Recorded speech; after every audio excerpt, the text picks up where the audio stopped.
अच्छा टॉपिक है function of cell membrane, जो कि इंपॉर्टेंट टॉपिक है और एग्जाम पॉइंट ऑफ व्यू से भी इंपॉर्टेंट है। 5 मार्क्स में पूछा जाता है कि शॉर्ट में फंक्शन ऑफ सेल मेम्ब्रेन क्या है। तो स्टार्ट करते हैं। फर्स्ट है प्रोटेक्टिव फंक्शन है। सेल मेम्ब्रेन का फर्स्ट फंक्शन है प्रोटेक्टिव फंक्शन। जो सेल मेम्ब्रेन होती है वो प्रोटेक्ट करती है साइटोप्लाज्म। जैसे ये सेल हो गया तो ये अंदर क्या होता है, ये साइटोप्लाज्म होता है। तो ये सेल मेम्ब्रेन क्या करती है, प्रोटेक्ट करती है साइटोप्लाज्म, और साइटोप्लाज्म के अंदर बहुत सारी ऑर्गेनेल्स होती है, सब्सटेंस होते हैं, उनको क्या प्रोटेक्ट करने का काम करती है कौन, सेल मेम्ब्रेन।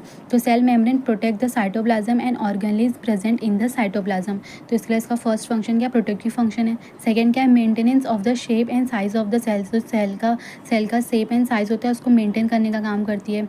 सिलेक्टिव परमेबिलिटी, मतलब जो ये सेल मेम्ब्रेन होती है वो सिलेक्टिव परमेबिलिटी होती है, मतलब अलाउ करती है सम सब्सटेंस को pass through in and out of the cell, मतलब पास करती है कुछ सब्सटेंस को जो अंदर सेल के अंदर और बाहर जा सकती है।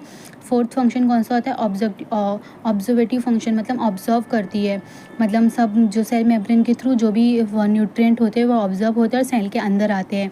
फिफ्थ फंक्शन कौन सा है, एक्सक्रीटरी फंक्शन, मतलब एक्सक्रीट करती है जो भी मेटाबॉलिक वेस्ट होते हैं, जो भी प्रोडक्ट बाहर निकालने होते हैं सेल के, वो उसके थ्रू निकलते हैं, थ्रू द सेल मेम्ब्रेन के थ्रू वो बाहर चले जाते हैं। और लास्ट फंक्शन कौन सा, एक्सचेंज ऑफ गैसेज होता है।